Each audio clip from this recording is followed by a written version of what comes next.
Delphine, encourager les femmes du monde entier à créer, innover, à oser, à s'imposer dans le monde du numérique, ça se fait dès le plus jeune âge? Absolument, ça se fait dès le plus jeune âge. Il faut présenter des rôles modèles, il faut montrer à toutes ces jeunes filles qu'elles peuvent y arriver, qu'il y a d'autres jeunes filles qui y sont parvenues. C'est toutes des ambassadrices, elles portent toutes aujourd'hui, c'est Margaret et ses finalistes, cette mission maintenant désormais de présenter ce qu'elles peuvent faire.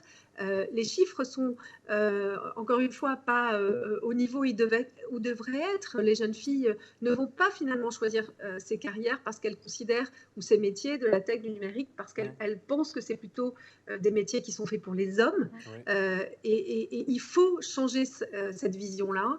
Il faut présenter ces jeunes filles. Et ça passe par qui l'école, sont Delphine? toutes, Cela passe par l'école. C'est le rôle de l'école, justement, de sensibiliser les filles à cette filière. On le disait en introduction, 2,6% des filles optent pour la filière numérique et informatique à la fin de la classe de seconde. C'est famélique.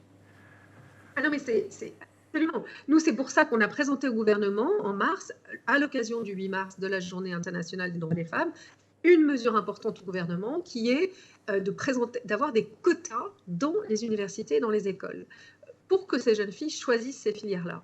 Ensuite, l'autre chose importante qu'il faut dire, c'est qu'on n'est pas obligé d'être bon en maths pour travailler dans le numérique. Et ça, je pense que c'est vraiment essentiel. L'important, c'est la créativité. Et tout le monde peut travailler dans ces métiers-là. Donc c'est ça le message important. Il faut avoir des idées, il faut être créatif et pas forcément être fort en thème. Absolument, absolument. Et des exemples comme ça, on en a beaucoup. Je parle souvent de Jasmine Antéus qui a fait les beaux-arts après avoir créé une start-up sur l'intelligence artificielle. Et c'est elle, Recast AI, qui a créé tous les chatbots avec qui vous travaillez aujourd'hui sans le savoir. Donc, tous ces métiers-là peuvent aujourd'hui, on n'est pas obligé de passer par la filière mathématique ou filière scientifique. En revanche, bien sûr, il y a un manque cruel de femmes dans ces filières-là, et c'est pour ça que nous, on a demandé, et on a proposé au gouvernement qu'il y ait ce quota pour arriver à 50%. On est 50% de l'humanité.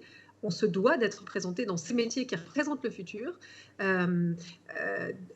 Et c'est par le plus jeune âge qu'il faut commencer. Sinon, après, ce gap, il s'accélère, il grandit et on n'arrive pas à rattraper ce niveau de ces 50%.